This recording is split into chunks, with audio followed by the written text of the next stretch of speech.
Hello mga ka-construct, magandang umaga po ulit sa inyong lahat. Nandito po ulit ang inyong ka-construct na si Benny nagbabalik at syempre ang BS Hernandez 19TV po.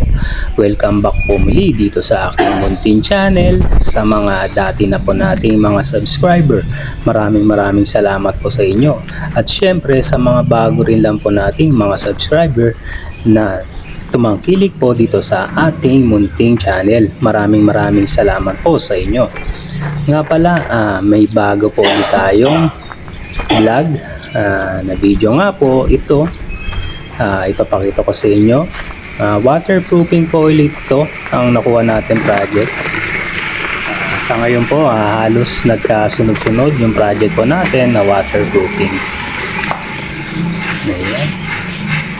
May iba rin pong gumagawa dito sa unit, nire-repair nila. Sa atin nga po, yung waterproofing ang naibigay. Ano, nilinit na lang po. Hindi na, okay mo yun. May mga konting tagas nga po dito sa ilalim. Nakita na rin naman yata ng engineer.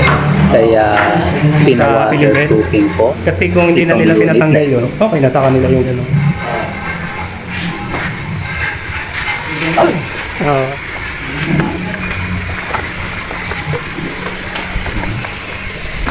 Check po natin sa itaas para makita natin yung itsura.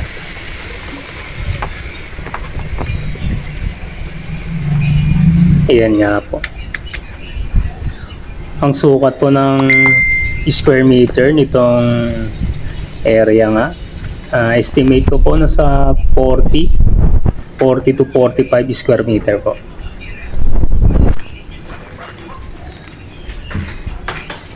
Malinis na naman po yung sa taas kaya hindi na tayo mag-initial tapping dito. Siguro yung may part lang na malalim, may konting crack, yun na lang po ang i-repair.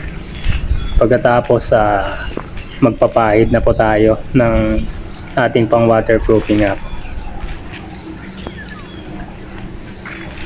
Kaya kasama po natin si Papa nga po sa paggawa natin dito. Lilinisin niya po muna.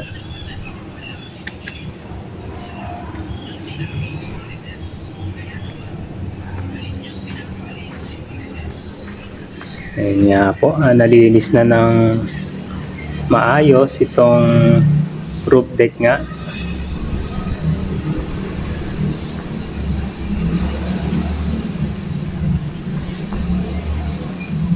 Kaya mag-start na po tayo dito pahid ng pang waterproofing natin. Ang gagamitin natin na pang waterproofing nga po dito yung palagi na natin ginagamit na Bostik Powerproof PUD polyurethane waterproofing membrane nga po. Ayan. Single component.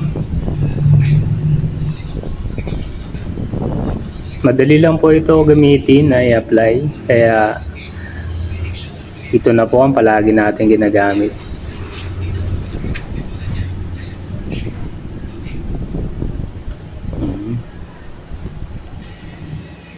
Nag-start na rin si Papa maglinis, magmasilya nung parapet wall. Tayo naman po, pinaprepare na natin yung pang waterproofing na natin.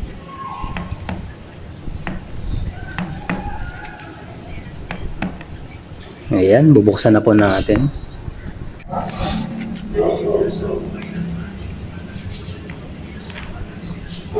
Enjoy lang po kayo mga ka-construct sa panonood. Diyan lang po kayo.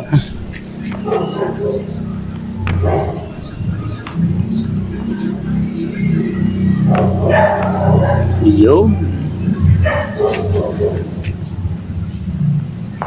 Kulay gray po itong ating Bostik Powerproof PUD.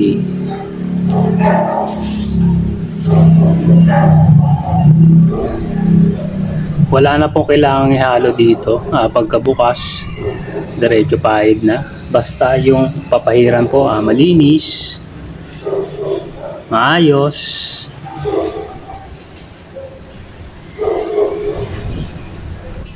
At syempre po kailangan tuyo yung papahiran po natin. Para mas okay po yung kapit nitong ating pang waterproofing na Bostik Powerproof PUD.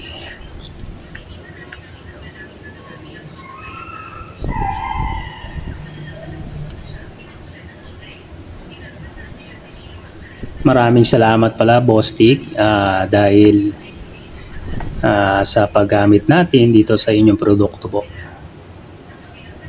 Sana po makatulong sa mga nanonood dito sa ating video vlog. Kahit papano makapagbigay po tayo ng munting ideya.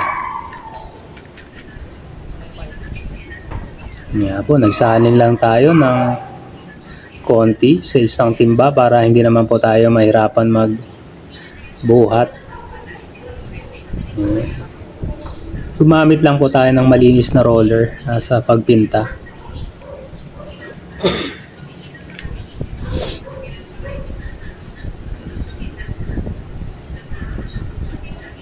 Yan nga po, kasama natin si Papa sa pagpinta.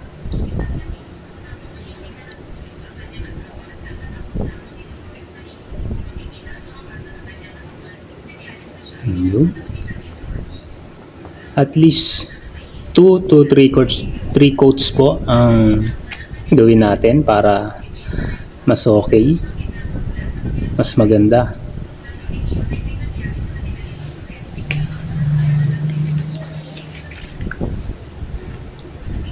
Dito pala po sa ginagawa natin, pagkatapos nga nitong pagpahid natin, papatuyuin natin ng at least 2 to 3 days.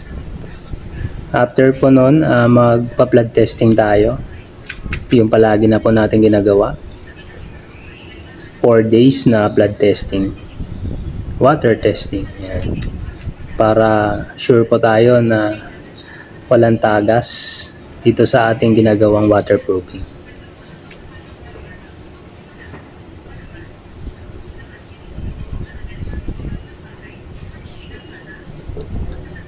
Maganda ang sikat ng araw. Mainit. Pero mas okay nga po yung ganito para mas kapit na kapit yung ating ipinahid na pang waterproofing. Halos patapos na po tayo dito. Dito naman nasa second coat na. Nag second coat na po tayo dito sa ating pinapahiran na waterproofing nga.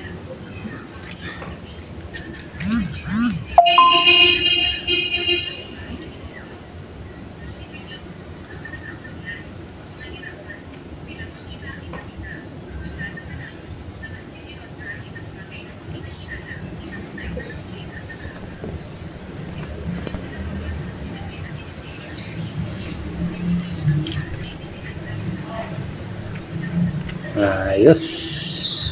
Mabuti na lang pinagbigyan tayo na maganda yung panahon. Saka hindi po ako nagpapahid nitong pang waterproofing pag medyo makulimlim yung sa tingin natin na uulan. Kasi sigurado po na mawawash out itong ating gagamitin pang waterproofing. Sayang naman po. Yun. So, paano mga ka-construct? Hanggang sa muling video vlog po natin. Maraming salamat sa pagsuporta nyo. Huwag nyo po kalimutan na mag-like, share at subscribe po. At click nyo na rin po yung notification bell, lalo na po sa mga bago rin lang po dito sa aking mga video vlog nga po na ginagawa. Para update po kayo sa mga next na video ko po kung gagawin. Muli po, paalam. Ingat-ingat po tayo mga construct. Thank you po. God bless. Bye-bye po.